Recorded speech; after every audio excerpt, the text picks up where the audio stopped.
네, 사랑의 틀은 함께하고 계십니다. 매주 이 시간 웨스터민스터 소요리 문답으로 함께하고 있습니다. 세안교회 전희문 목사님 나오셨습니다. 목사님 안녕하세요. 안녕하세요. 네, 반갑습니다. 반갑습니다. 한 주간 평안하셨죠? 예, 건강하시죠? 네, 지난주에 아주 궁금증을 남기면서 맞춰주셨는데요. 네, 12문에서 예. 선악과 예. 문제가 나왔어요. 하나님께서 특별한 작정을 하셨다라는 예. 내용이었는데요. 계속해서 이야기 나눴으면 좋겠습니다. 사람에 대한 특별한 작정이죠. 네. 그게 하나님께서 사람과 계약을 맺으신 거예요. 네. 그게 행위 언약이었죠. 그렇죠.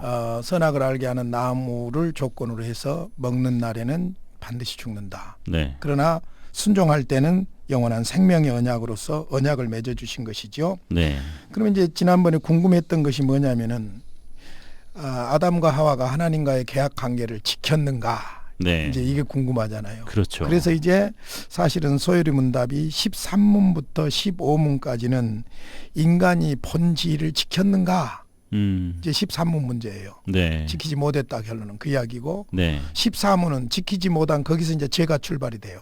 그렇죠. 그럼 죄란 무엇인가? 네, 그다음에 이제 15문에서는 타락하게 된 죄란 무엇인가? 좀 맛배기로 미리 좀 말씀을 드리자면 왜 이 문제를 이렇게 중요하게 다루고 있을까? 네, 아담의 불순종으로 인해서 죄가 들어왔고 모든 인간이 죄인이기 때문에 예수 그리스도가 오셔야 될 이유가 되는 거죠. 그렇죠. 구원의 중요한 포인트예요. 네, 그러니까 모든 사람은 죄인이다. 왜? 아담 안에서. 그것이거든요. 네, 어떤 아담? 하나님과의 언약을 파괴한 타락한 아담. 네, 거기에 이제 근본 뿌리를 두는 겁니다. 그래서 13문이 중요하지요. 그렇군요. 예. 13문 제가 읽어보겠습니다. 예. 우리 시조가 창조함을 받은 본 지위에 그대로 있었는가? 예. 답은 이렇습니다. 우리 시조가 이무대로 자유함을 인하여 하나님께 죄를 범함으로 창조함을 받은 본 지위에서 타락하였다. 아, 네, 그러니까 답하고 질문하고 답을 한마디로 이야기하면 본 지위에 그대로 있었는가? 아니다. 그렇죠. 타락하였다. 네, 이렇게 답하고 있습니다. 네, 자, 그러면 타락하게 된 원인이 무엇일까? 자유의지 때문이에요. 우리 시조가 이무대로 자유함을 인하여 그랬어요. 이무대로 자유함을 인하여. 이건 자유의지를 말하거든요. 네, 그러면 자유의지란 무엇입니까? 하나님께서 주신 특권이에요. 그렇죠. 우리가 생각할 때에 하나님이 언약을 맺으셨으면 그거 못 먹도록 하나님이 주권적으로 어떤 개입을 하신다든지 네, 주관을 하신다든지 그래야 될 것 아니냐. 그러면 하나님께서 인간을 형상대로 만들어서 그들과 교제하는 대상이 아니라 부리는 종이 되는 거죠. 인간이 인간다우면 하나님께서 그들에게 형상대로 지으시고 자유의지를 주셨다는 것이죠. 네, 그러니까 자꾸 범죄하고 타락한 것만 비참하게 여겨가지고 그건 못 먹게 종처럼 노예처럼 해버리지 이런 생각들 하는데 그게 아니고 인간을 인간답게 대하셨다는 것이 바로 자유의지를 주셨다는 것이죠. 네, 그래서 그 자유의지라는 것은 구체적으로 자신의 뜻에 따라 어느 누구의 강요나 간섭을 받지 않고 선택하거나 거부하고 행하거나 행하지 않고 이것을 행하거나 저것을 행하는 자유를 말하죠. 네, 이게 우리에게 주신 하나님의 특권이에요. 축복이에요. 그렇죠. 예. 그런데 이걸 악용한 것이죠. 네, 그래서 우리 시조가 이무대로 자유함을 인하여 하나님께 죄를 범했다. 그러면 창조된 인간은 어떤 의지의 자유를 가지고 있었을까? 인간이 지음받았을 때 부여받았던 자유의지는 선과 악의 동시적인 자유의지였지요. 네. 선과 악의 동시적인 자유의지. 그 인간의 의지에 부여된 자연적 성향과 의도는 선한 것이었지만은 그러나 가변적이고 변경될 여지를 가지고 있었습니다. 그것은 시험으로 인하여 변경될 수 있고 악에 빠질 수 있는 소질을 가지고 있었던 것이죠. 네, 그러므로 자유의지는 약점이 아니라 인간다움의 특권이라고 볼 수 있죠. 네, 약점이 아니라 인간다움의 특권이라고 볼 수 있고 그러므로 그 특권과 함께 반드시 내가 자유롭게 선이든 악이든 행하든지 행하지 않든 결정할 수 있다는 것은 그 결정에 대해서 책임도 져야 된다는 것이죠. 그렇죠. 그것까지 따라가는 것이죠. 지금 우리에게도 자유의지라는 게 있잖아요. 예. 누구든.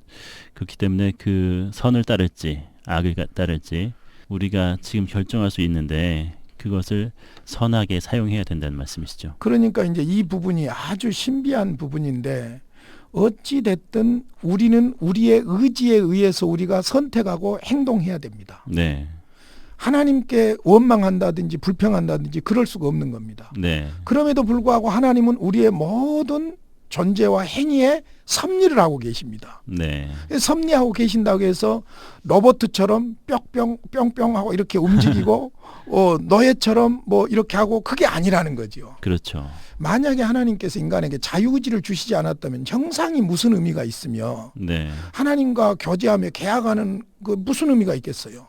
계약 자체가 노예 굴종적인 계약이 되는 거죠. 네. 그러니까 선택할 수도 있고 안 할 수도 있고 행할 수도 있고 행하지 않을 수도 있는 자유의지를 주셨다는 것은 그만큼 우리에게 특권을 주셨다는 것이지요. 네. 그런데 이제 우리 시조가 구체적으로 어떻게 타락하게 되었습니까? 하나님께 죄를 범함으로 창조함을 받은 본주에서 타락했습니다.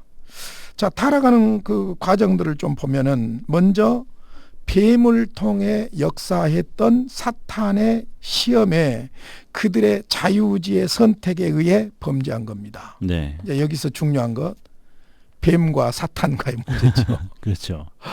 뱀은 지금 우리가 생각하는 뱀이 아니었던 것이 창조 때의 모습이고 네. 그다음에 그러면 도대체 사탄은 어디서 온 것인가?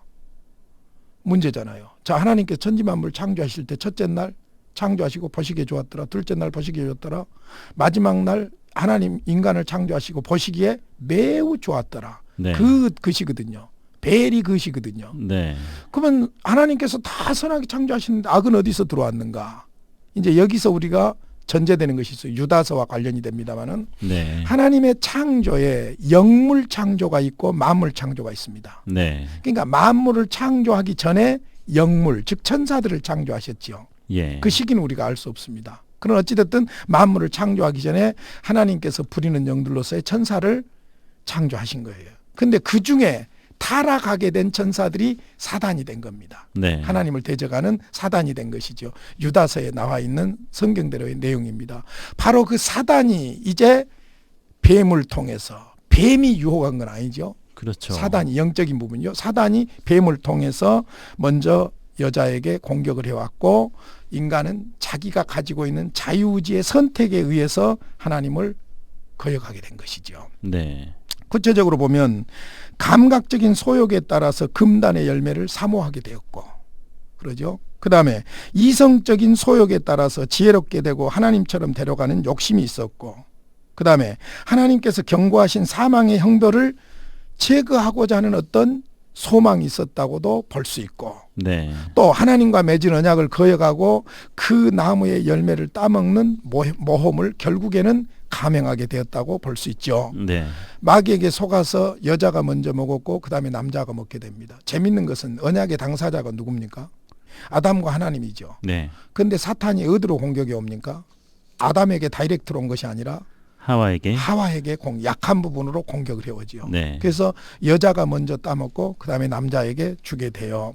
네. 자, 여기서 이제 성경 창세기 3장 타락은 굉장히 중요한 부분이거든요. 창세기 1장에서 창조, 그 다음에 3장에서 타락, 이 부분이 구속사에서 굉장히 중요한 부분이에요. 네. 그래서 타락의 과정을 한번 쭉 보시면은 먼저 사단이 뱀을 통해서 여자에게 공격을 해오지요. 요즘 그 유행하고 있는 코칭법이에요. 코칭법. 네. 질문을 하는 거예요. 질문. 네. 예, 3장 1절에 사단이 뱀에게 질문을 합니다. 뱀이 여자에게 물어 이르되 하나님이 참으로 너희에게 동산 모든 나무의 열매를 먹지 말라 하시더냐? 아, 진짜 코칭법이네요. 네, 하시더냐? 네. 전에 하와가 선악을 알게 하는 나무 열매 그것은 전혀 관심 없는 거예요. 네. 당연히 안 먹는 거예요. 그런데 질문 한마디에 넘어가는 거예요. 하나님이 참으로 너희에게 동산 모든 나무 열매를 먹지 말라 하시더냐? 질문이 무서운 거예요. 네. 그랬더니 그때 하와의 생각이 관점이 확 뒤집히는 거예요. 네. 그래서 3장 2절 3절에 보니까 여자의 태도가 나옵니다.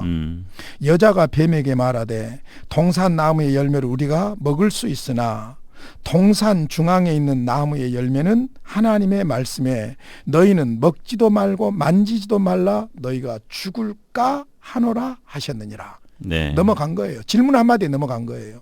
무엇으로 할 수 있냐면은 앞에는 좋아요. 다 먹을 수 있으나 동산 중앙에 있는 나무의 열매는 하나님의 말씀에 너희는 먹지 말라. 이래야 되는데 네. 먹지도 말고 만지지도 말라고 했다. 그 다음에 먹는 날에는 반드시 죽으리라 했는데 뭐라고 합니까? 죽을까 하노라. 네. 이미 마음이 흔들려 버린 거예요. 네. 질문이 무섭습니다. 질문 한마디가 인생을 바꾸는 거예요. 질문 한마디가 인류를 타락하게 만드는 거예요. 네. 그러니까 이미 그 질문에 의심이 생겨버린 것이죠. 네. 그래서 3장 4절로 6절에 보면은 사단이 바로 그 흔들리는 마음을 딱 붙잡고 공격을 합니다. 뱀이 여자에게 이르되 너희가 결코 죽지 아니하니라. 네. 반드시 죽으리라고 성경 하나님의 약속대로 말씀을 했으면 문제가 없었을 거예요. 네. 죽을까 하노라. 의심이 생긴 거지요. 그렇군요. 그걸 놓치지 않는 것이죠. 이단들이 그렇죠. 당신 구원 받았어? 이렇게 얘기했을 때 잠깐 머뭇할 때 바로 그때 걸릴 수 있는 그런 그렇죠. 것처럼 비슷하네요. 네. 그래서 너희가 결코 죽지 아니하리라. 그리고 오히려 더 아주 매력적인 이야기를 합니다. 너희가 그것을 먹는 날에는 너희 눈이 밝아져 가지고 네. 하나님과 같이 되어서 선악을 알 줄 하나님이 아셨기 때문에 너희들 하나님처럼 되지 못하게 하려고 하나님이 그렇게 한 것이다. 하나님을 모함한 거예요. 네. 그랬더니 그 말을 듣고 여자가 딱 그 나무를 보니까 이전과 전혀 다른 느낌이에요. 네. 보암직도 본즉 먹음직도 하고 보암직도 하고 지혜롭게 할 만큼 탐스럽기도 한 나무인지라. 여자가 그 열매를 따먹고 자기와 함께 있는 남편에게도 주매 그도 먹으니라. 보았더니 이전에 본 것하고 달라요. 먹음직하고 보암직하고 지혜롭게 할 만큼 탐스럽기도 하고. 네. 유치부 설교할 때 식으로 말한다면 너무너무 먹고 싶은 거예요. 네. 그러니까 만져만 봐야지. 근데 사람 욕심이 그게 아니잖아요. 그냥 따가지고 가지고 놀아야지. 근데 너무너무 궁금하잖아요. 네. 한 입만 먹어야지. 이제 한 입 먹고 나니까 에이 한 입 먹으나 10입 먹으나 와사가삭 먹게 되는. 네. 질문 한마디 딱 던지고 흔들리니까 그 약점을 바로 물고 늘어진 거예요. 네. 그 결과 타락을 하게 된 것이죠. 그러니까 문제는 성경은 분명히 말합니다. 하와가 먼저 넘어진 거예요. 그렇죠. 하와에게 공격을 해온 거예요. 네. 고린도후서 11장 3절에 보니까 뱀이 그 간계로 이와를 미혹해 한 것 같이 뱀이 이와 하와를 먼저 공격했다는 것이고 네. 디모데전서 2장 14절에 보면 여자가 게임을 보아 죄에 빠졌습니다. 사탄의 네. 게임에 의해서 여자가 죄에 빠졌다. 그렇게 말하고 있습니다. 자, 그러니까 13문은 사실 길게 설명했지만은 간단해요. 우리 시조가 창조함을 받은 본지에 그대로 있었는가? 아니다. 타락했다. 죄를 범했다. 네. 그 13문입니다. 그렇죠. 여기서부터 정말 네. 인류의 새로운 역사를 위한 하나님의 구원 계획이 진행되는 거예요. 그렇죠. 역사에 가정은 없다고 하지만 네. 안 먹었더라면 어땠을까라는 생각을 하는 사람들이 많죠. 여기서 이제 중요한 것이 뭐냐면요. 네. 대표성의 원리입니다. 네. 하나님과 아담은 인류를 대표한 것이죠. 네. 그러니까 아담의 타락은 그 아담의 타락 안에서 아담 이후에 오는 모든 사람들이 범죄하게 된 겁니다. 네. 타락하게 된 겁니다. 그러니까 우리가 죄인이니까 죄를 범하느냐, 죄를 범했으니까 죄인이냐. 근데 이 창세기 3장 타락의 원리로 보면은 인류의 대표인 아담과 하나님 사이의 언약을 아담이 깨뜨림으로 말미암아 대표니까 네. 아담 이후에 모든 인류는 죄인이 된 거예요. 그렇죠. 예, 그래서 인간은 죄인입니다라고 말할 때 내가 거짓말했다, 사기쳤다, 도둑질했다 그런 개념을 초월하고 있어요. 네. 그게 뭐냐면은 아담 안에서 우리는 모두가 다 이미 죄인이라는 사실이에요. 네. 그러니까 엄격하게 말하면은 죄인이니까 죄를 범하는 거예요. 그렇죠. 그러니까 죄 문제는 우리가 어떻게 해결할 수가 없는 겁니다. 네. 하나님과의 관계에서 되어진 것이기 때문에 우리 인간에게는 죄를 해결할 수 있는 방법이 없다는 것이죠. 네. 바로 그 문제가 이 창세기 3장과 관련하고 하나님의 특별한 작정으로서 행위 언약 이 부분이 약속이 깨짐으로 말미암아 우리에게 들어온 것이죠. 네. 네.